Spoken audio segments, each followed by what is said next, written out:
is whenever you're put to the test. Stop acting like you know the way ahead, like you know the rules. There are no rules, man. We're lost. Wait, hold on a minute here. I thought we were tuned in to Jake Paul's incredible film insight, no Jake Paul's incredible television insight. What is this? Well, truth be told, I don't have much control over what I cover in my videos, and I've had another flash vision from the film heavens. See, the film gods simply use me and my third eye as a conduit to project the correct media opinions onto your screens, and I in turn simply do as I am instructed. As the initials MJF, is that known? So, with that clarified, welcome back once again to The Insight. There's a lot of TV shows out there that get shit at some point. That is something that is pretty universally agreed upon to be an unfortunate truth of long-running programmes. Especially when they end up switching showrunners and writing teams, they often move away from the original tone and the original quality of the earlier episodes. The Walking Dead is an interesting example in this field, as most would agree the show definitely gets worse by the end, but unlike with other shows that go bad, that often have a clear point in time where most people give up and watch something else, Donald Glover leaving Community, the final season of Game of Thrones for example, I find The Walking Dead has a much greyer area of shitness, and the point where the show goes bad is often something that is widely debated throughout the fanbase. You'd have to look at something like The Simpsons for a comparison of the shitness debate, but I think even there, in that fanbase, the infamous Principal in the Popper episode is more widely agreed upon than any one single moment in The Walking Dead. Here on YouTube especially, you'll find extensive coverage of how and why The Walking Dead declined as it did over the years, many of which dive into the complicated legal problems with original showrunner Frank Darabont and AMC, and in later seasons how the showrunners would often trick the audience and use unnecessarily vague cliffhangers to snatch headlines. Although these factors undoubtedly changed The Walking Dead for the worse, especially at the time of airing and at the time of release of those other video essays, now that we have the entire show back to back on streaming, a lot of these external factors play less and less into your potential enjoyment on a rewatch or as a first timer in 2026. I've decided to rewatch the whole show from start to finish over my winter break, and that's what I want to do with this video. Take a look through the entire show, the characters, the dialogue, the special effects, the story, and determine at what exact point the show officially jumps the shark. This is how it's going to work. I've got jump the shark moment candidates lined up from across all seasons of The Walking Dead, and we're going to go through them one by one, starting at season 1 and working all the way through to season 11. The list of candidates consists of standout moments from my own personal opinion, from some of the YouTube videos I just showed on screen and will link in the description, from audience official viewership numbers, as well as from random internet discussion I've found across various YouTube comment sections and forum posts. And finally give my own take on the moment and where I think it all goes wrong. I'm going to be spoiling the entire programme as the video goes on, but we're going to be going in order of seasons. So if you are one of the many who fell off The Walking Dead, then you can watch this up until when you've watched the show. I'll be as wary as I can as spoiling later season stuff. All understood? Then let's let loose our insight on The Walking Dead. For utter Frank Darabont purists, you might leave the show the second he does with the end of season 1. Technically there's an argument to be made you should watch the first half of season 2 as well, but without question the pace of the show slams on the brakes the second that first season is over. The first season is breakneck pace compared to pretty much any other season, with the exception of maybe 4 or 5. Much like the comics, in the first season the main gang are constantly on the move and facing new challenges. Pretty much every episode in season 1 has a new setting or a new set piece. Speaking of the comics quickly, I've only read up to No Way Out, but I do know bits and pieces on where the characters end up. So I'm not going to be talking too much about the source material throughout this video, only when I feel it's particularly relevant. So after seeing every single breakneck paced episode of season 1, including the season finale itself, exploding the CDC might actually seem like a natural ending for a lot of viewers. I remember being an ADHD teenager who could never finish an entire programme, and being one of these people. But still, if you're dropping off the show now, I gotta say you're missing out. Like I said before, the only season that beats season 1 in terms of story pacing and set pieces is season 4, and I'd argue that 4 is more intense than 1 at points. So although season 2 may be a bit slow and uneventful, at least we know at this point in the show, the slow character work is actually building to a nail-biting conclusion circa end of season 3, start of season 4. You'd really have to hate the rest of the show, or really have to hate AMC for what they did to Darabont to fall off here. I think as well most fans on Rewatch are making it past the first season. A candidate, but not a very strong one. That's to be expected early on. I considered giving each moment like a ranking out of 5 for this video, how much I think it's a jump the shark moment, but it's already convoluted enough, so I think the number rating was just confusing. So I'm just going to spout context as well as my opinion and leave it up to you to decide. Our first of many filler bottle episodes, often regarded as the most pointless episode of the early Walking Dead seasons. This one has our gang trying to hoist a bloated, manky walker out of the drinking well on Herschel's farm. And that's pretty much all it has. The whole episode. Now in recent years there's been a bit of a re-evaluation of this episode going on in the fanbase, and I've actually seen quite a bit of praise for this moment in particular. Praise like back when one walker was a problem, or back when the group actually had to solve problems instead of just being bulletproof. Problems that compound later on as walkers become cannon fodder and the main characters become invincible. And I do kinda understand that in theory and can appreciate this episode a little bit more with that sort of comparison. I like the idea on paper of seeing the gang reinforce their base and solving walker-based problems around the camp. The problems in this episode come mainly from that old goddamn suspension of disbelief again. For one, they want to get the walker out of the well without shooting it because they're concerned its blood might pollute the water. If that thing hasn't contaminated the water yet, blowing its brains out will finish the job. Yeah, she's right. Now that's already asking quite a lot of my disbelief thermometer here because no am I drinking that pish. But I could potentially believe that Herschel has some kind of water purification system or, I don't know, testing. Kinda wish one of the characters had a line like that. Just, oh we can't shoot it, we could still filter that water, or we could still get the water for the crops and the livestock or something along those lines. Disbelief thermometer tingling for a second, but it's all under control, for now. So we need to get the walker out of the well. The plan? Send fucking Glenn down. That's what my suspension of disbelief snaps and pings off 100 miles away. I get trying to fish it out somehow. You dangle a piece of meat in front of its face for 2 seconds. That doesn't work. So they decide the only other option is to send a fucking human being down. We need live bait. I really hate how smug Andrea is about that, as if it's the best idea ever. How Glenn didn't get bitten in about 2 meters of space with his arms and legs harnessed is just beyond me. The fact that it somehow works as well, mind-boggling. It is truly, when you think about it, a really dumb set piece and a really dumb and kinda boring episode. I can see where the re-evaluation comes from, especially from the overall re-evaluation of Season 2 as a whole, which I'll touch on in a second, but I don't agree when it comes to this particular episode. I can totally see someone watching it and be like, fuck this.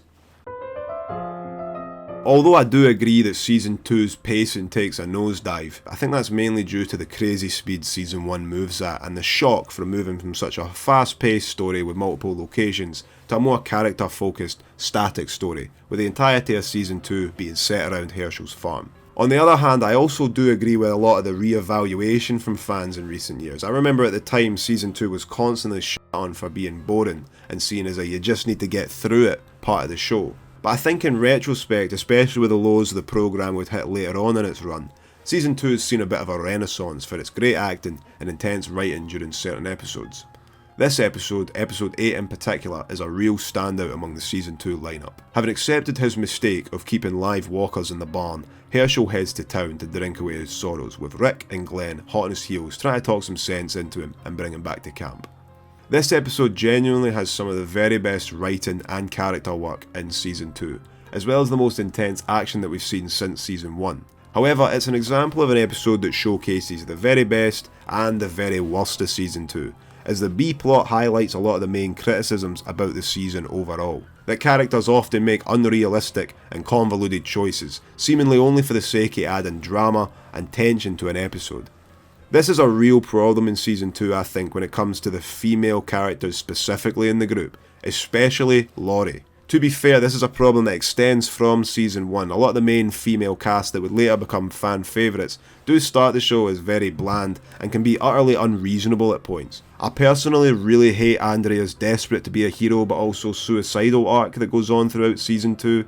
And the start of Maggie and Glenn's relationship, where Maggie is just constantly pissed off about some random thing every episode, and it's never just honest. With both of those characters though, Maggie and Andrea, The writing gets better, and they get more fleshed out and interesting as the show goes on. Laurie, on the other hand, is a character that never really gets the same level of redemption or interesting growth, and this moment during episode 8 is really the culmination of her unreasonableness. She attempts to retrieve Rick, Herschel and Glenn from the bar in town by herself whilst she knows she's pregnant, and wouldn't you know it, she crashes the car and nearly gets herself killed and has to be rescued. It might be strange to bring this up as a jump the shark moment considering the quality of that episode overall, and the improvement of the pacing after this episode for the rest of the season, but I think it qualifies mainly for that Laurie blunder. Seriously, I can see a lot of women viewers just giving up on the show right there and then because of how incompetent and annoying the female characters seem to be. So please ladies, take solace when I say that the female characters and the writing of women, it does get better as the show goes on. But if there is one really fair criticism of season 2, it's that one. The writing of women is shit. And this is definitely the worst example of it. Now, I found it quite difficult to pick out one single moment that might turn off viewers throughout season 3 and the first half of season 4. Probably because these two are most widely agreed upon to be the best two back-to-back seasons of The Walking Dead, and I feel like if you've made it through season 2, you're probably on board enough with the show that nothing in particular is going to turn you off watching through the storyline at the prison and the governor. This was the point in The Walking Dead where audience members were constantly on the rise, and it was quickly becoming the global sensation we all know it as today.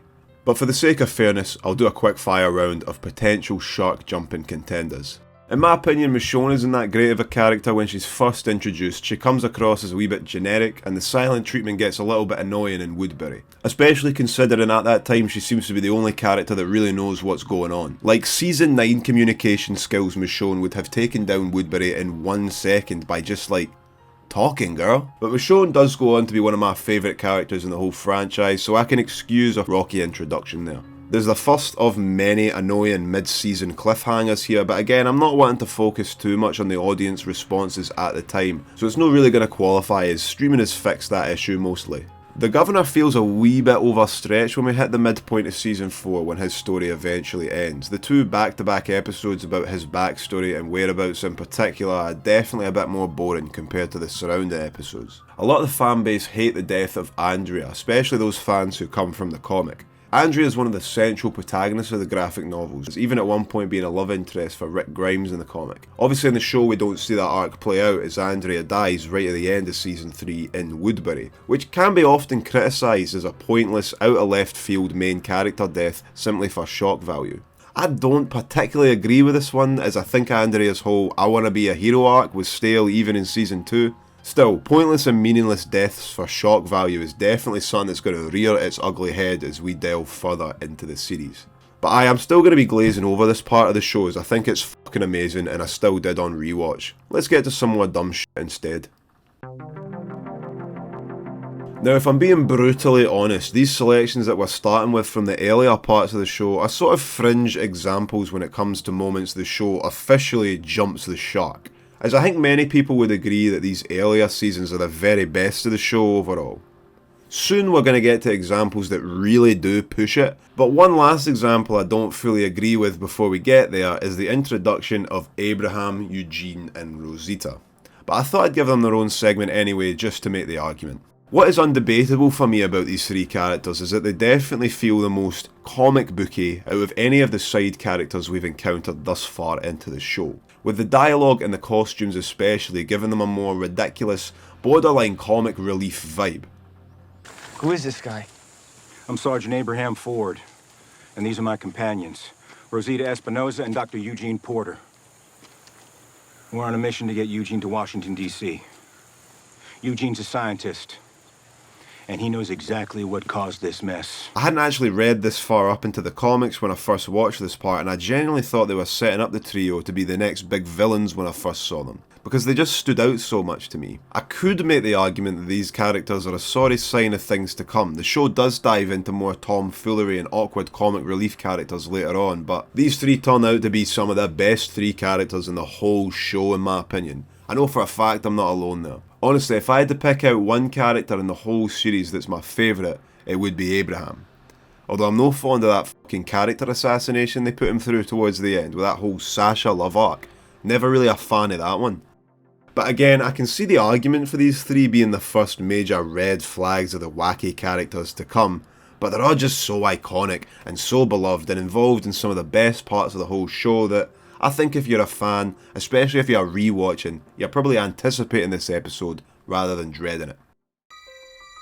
I've got to give props to acclaimed YouTube channel RRDD for uploading this clip as The Moment The Walking Dead Jumped the Shark.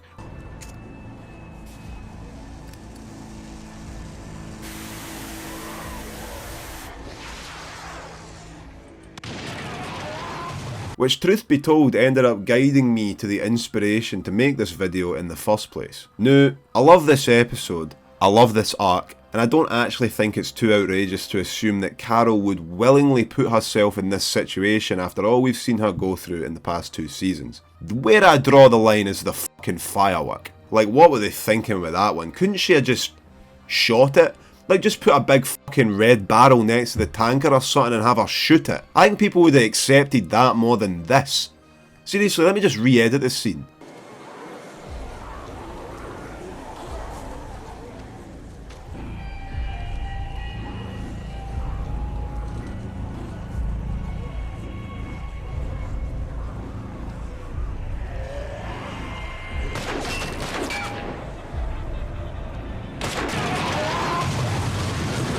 Spot the difference. One puts us in a fucking Looney Tunes fucking Wile E. Coyote episode, and the other one is just standard action movie logic. Please. Do I agree with RRDD fully though? No, I don't think so. This episode, no matter how ridiculous that firework is, outside of that moment is one of the best episodes of the whole show, and the numbers don't lie. This pick, I'd say, is the first real contender for my own personal jump the shark moment, as these few episodes in the Grady Memorial Hospital storyline as a whole was the first time I was actively dreading rewatching episodes during my most recent watch through. Beth gets kidnapped after the prison and ends up in the care of Dawn at the Atlanta hospital, and it's just all very slow, slower than anything from season 2. They start introducing a bunch of new characters that end up being very forgettable. I can't even remember any of them fucking names at all. But especially infuriating, I think, for everybody is the way the plotline wraps up, with both major characters involved, Beth and Dawn, just killing each other. And the only other major character that's introduced here, Noah, he gets kind of set up and then just brutally killed like 6 episodes after it. It really feels like a drag on rewatch, knowing that every single character here is just kinda pointless and about to be unceremoniously killed off just a short time later. We spoke about this earlier on a wee bit with Andrea's death, but we're getting to the point now in the show where character deaths become a lot more questionable. Like, it's frustrating enough we've had to sit through 4 episodes of character development only for the character to just be killed. At least if Noah had some sort of interesting plotline after the hospital, it would make these episodes a bit more worth watching to see the introduction of a later very important character. But with his arc coming to a screeching halt just as fast as Beth's, yeah, I can see why this part of the show has its haters. This one's maybe more of a personal pick though. Maybe there's certain people out there who really love this arc and think it fleshes out the wider world a bit more, but for me, it never works, and it's the first part of the show I usually end up just fast forwarding through scenes to get to the fucking point. It's the first major crack in the show overall for me, but still no a deal breaker just yet. I can get over this one and keep enjoying the show afterwards, so I don't think it's quite the major fall off point that we are looking for. Now honestly, this one kinda baffled me with just how common it was as a fall off point, at least from what I've seen online and read from other people. A lot of people argue that the show takes a totally different approach in tone and tension after the group arrives at Alexandria, with the actual Walking Dead playing less and less importance as the show progresses. Now from my perspective, I do think this is a bit of an over-exaggeration, especially when it comes to the earlier seasons of Alexandria. I personally think it's quite nice to have the group experience a win, and enjoy the good times for a bit. It's interesting to get a glimpse of how the group integrate back into society, as it were. Although Carol's plot starts to get a wee bit wonky here, the ideas they explore with Rick's character and the tension between his leadership style and that of Deanna's is actually some of the juiciest character drama in the whole show for me. And I really like the places they take Rick's character, especially towards the end of season 5, start of season 6. I do want to give a shout out to episode 15 of season 5 though for being a particularly brutal filler episode of Carl and Enid's brewing teen romance. This episode I'd say is actual evidence towards the former claim that the tone and pace of the show jump off a cliff on approach to Alexandria. But again, it's just a single episode. Having to wait weeks in between episodes only to be given fucking Diet Twilight would piss me off too, I'm no denying that. So I can see why at the time Alexandria might have been a lot more controversial than it is now. But now it's no so bad. The slower pace and the character stuff, it isn't as infuriating and doesn't feel as boring or slow to get through for me. Alexandria hits a lot of the right beats, and I think at this point the walkers are still a threat and the group still have to plan carefully around them and consider them constantly. Now, I know I said at the beginning that unlike most shows, The Walking Dead's jump the shark moment is a bit harder to pinpoint. Well, that is a bit of a fib, as there is one moment that I find is most commonly singled out as the worst moment in the whole show, and the moment in which the show completely lost a large section of the fan base. It's the fake out dumpster death with Glenn during Season 6, Episode 5, ironically titled, Thank You. Now I'm going to skip to my own personal opinion section of this one because it fucking hurts. It hurts so much. I think The Walking Dead is actually at its peak right up until this episode. In fact, we're glazing over my favourite episode of the whole show here. The season premiere of Season 6, First Time Again. This is my pick for all-time best episode of The Walking Dead. Usually I'm not a fan of this kind of flashback style non-linear storytelling stuff, especially in television. But I actually really love how the aftermath of the season finale and the execution of Pete shows how Rick's mentality and leadership style have slowly changed him over the course of the time skip. I think it's really well done how each flashback ramps up the pressure on the Walker herding plan, as we see many people in Alexandria view Rick as a mad tyrant, and therefore there's a lot riding on this plan going well to somewhat prove his leadership style and prove himself to the rest of Alexandria. All that being said, it hurts so much that during the aftermath of this plan, we get to Episode 3.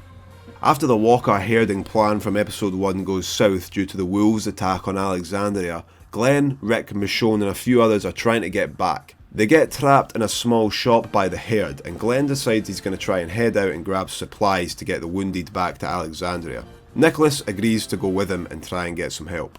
The episode overall is great, with a lot of good zombie danger and tension, and it all comes to a screeching fucking halt 31 minutes into the episode, with the infamous dumpster fake out.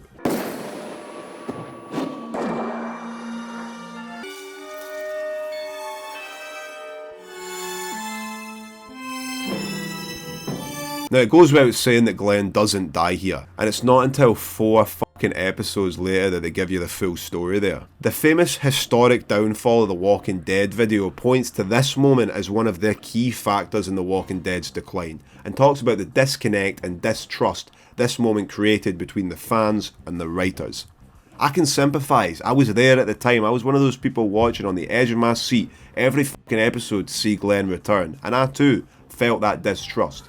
I'm not going to focus on that aspect of the fake out though, as that's going to be stealing Friendly Space Ninja's thunder a little bit there, and instead I want to talk about what this moment does to the walkers specifically. Outside of the fans' conception of the show at this time, looking at this episode on a modern rewatch, I think if there's one reason more than any other to cite this as the jump the shark moment, it's because to me, this is the moment you can pretty consistently stop considering walkers as a threat in any situation.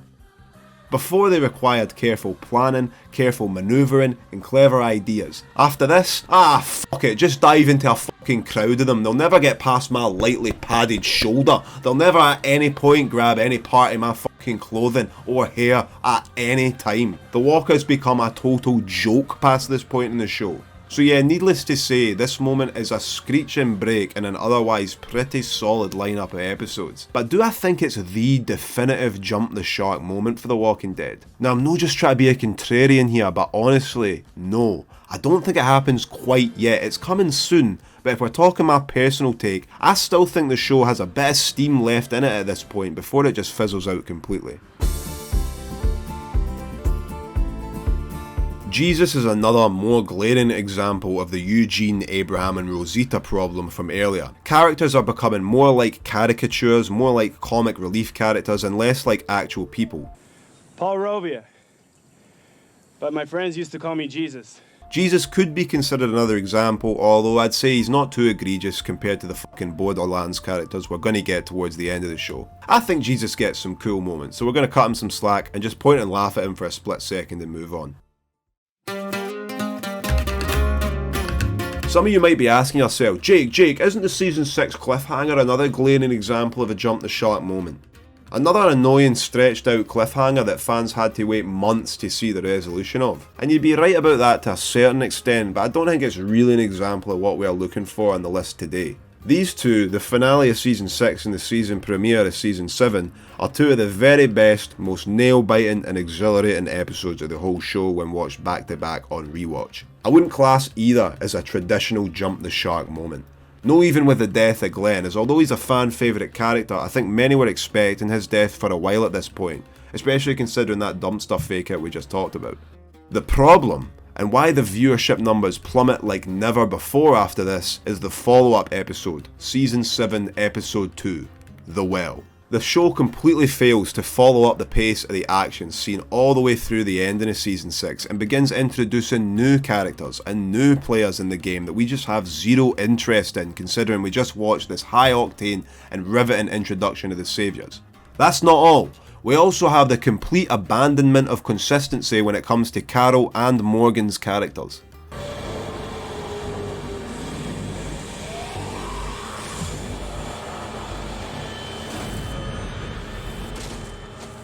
"20 minutes later." I would be speechless if I wasn't already speaking. I don't know what the hell's going on in the most wonderful way. Later that same evening. All of it. These people, this is make-believe. It's playtime. And you're just... I can't do this. I can't be here. Ezekiel and the Kingdom mark the start of the new factions that we're going to be seeing throughout the course of the series. Some much more ridiculous, some much more annoying than others. And then there's Shiva. If there is an embodiment of The Walking Dead's jump the shark moment all wrapped into one, it's the CGI fucking Tiger Shiva. Nothing screams gritty zombie apocalypse like having a fucking trained Bengal jumping around killing zombies, saving the day just in time. Isn't zombie flesh bad? How does the tiger know not to eat the whole fucking zombie meat carcass? Like, how expensive and resource heavy must it be to keep this thing around? No, considering the fact that the second it was put in a stressful situation with walkers, I doubt its instincts are going to be able to tell fucking regular human bad guy from walker anymore. How do they tell the saviours apart for the kingdom? There is not a semblance of realism left as soon as we see Ezekiel sat next to his pet CGI tiger. The show has abandoned planet Earth and left us to fend for ourselves now. Season 7 episode 2 is the worst episode of the whole show.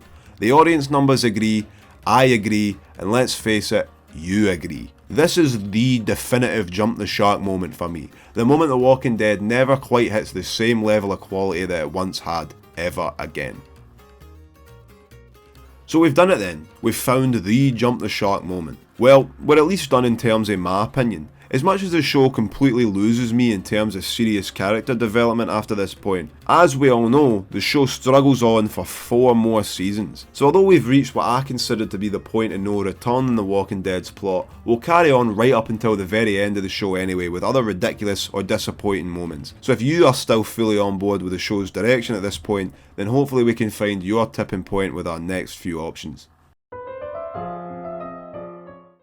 Another example of our factions and our characters becoming more and more cartoony towards the end. The scavengers run by Jadis are easily the worst examples of the bunch for me. Not only are they just really stupid and ridiculous to begin with, but the decisions they make during the show are some of the worst, most scummy decisions ever. And they never just have a single moment where they're remotely likeable or understandable. It gets to the point where you're actually rooting for the fucking saviours towards the end, as they don't even seem to be as evil and sadistic as the fucking bin men are. Trevor did the world a favour, quite honestly. Them getting wiped out from the show is genuinely more satisfying to me than seeing Negan getting captured. I don't blame you if you clock out right after this green screen shot, to be fair.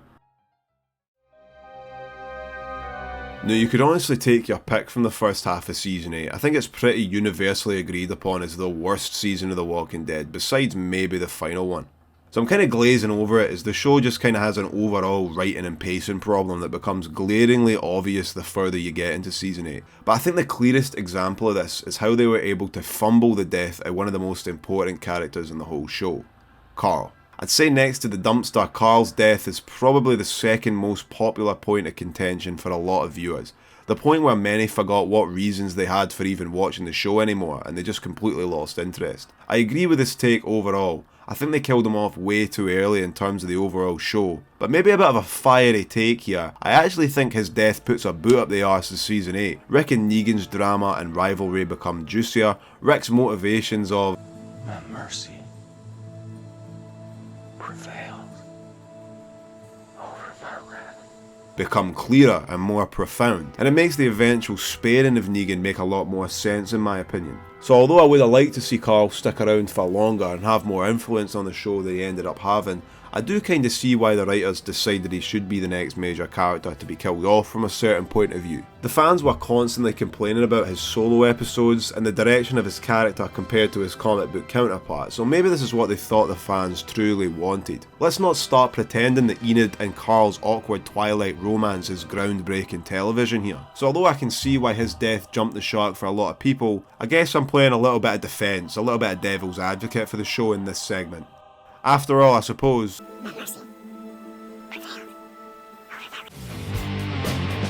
now this one might not seem too egregious at first glance, especially when compared to some other recent examples, but it's another slightly personal pick as it's something that I overthink and get frustrated by. Right, if you've watched any of my videos before, you'll know I love to put things on a spectrum. Probably explains a lot now that I'm thinking about it. On this spectrum we're charting the zombie infection rates across media. So for example, on one end you've got you touch it, you die. This is where something like the 28 series would lie. You get a drop of blood in your eye, you kiss someone who's infected, you're fucked. On the other hand, we'd have something like the Resident Evil games maybe. You can get bit, you can get tossed around, you can fucking wrestle with a monster and you'll be fine, just don't die. The Walking Dead for me has always kind of perched right in the middle, and I've loved it for that. You get bit, you're going to turn, but you can usually reliably get bled on and scratched without issue. This episode infuriates me because it completely abandons that, up until now, pretty consistent rule set so that the saviours can start dipping their weapons in zombie blood. Now this would be okay if it was like an experiment that turns out to be a failure or something, but nope, they use the weapons on people and actually start infecting them. Now I hear you might be trying to point to that line a few episodes later where Tara and Daryl are talking and Daryl says, You got lucky. Could be anything. It's not like a bite, sometimes nothing happens. You might also be crying the famous, just don't think about it. I wouldn't have to think about it if the show didn't bring it up. I would have been totally fine never knowing and never having to fucking question the infection logic of the show, but I'd argue this episode forces your hand into thinking about that stuff. And I don't think you just never know is a particularly great explanation once the writers realise they've written themselves into a fucking plot hole. Because honestly, how many characters have had blood directly on them? They've literally smeared the stuff on their eyes and their mouths in previous seasons. Maybe not a total deal breaker, especially this far through the show, but still it's very annoying to me nonetheless.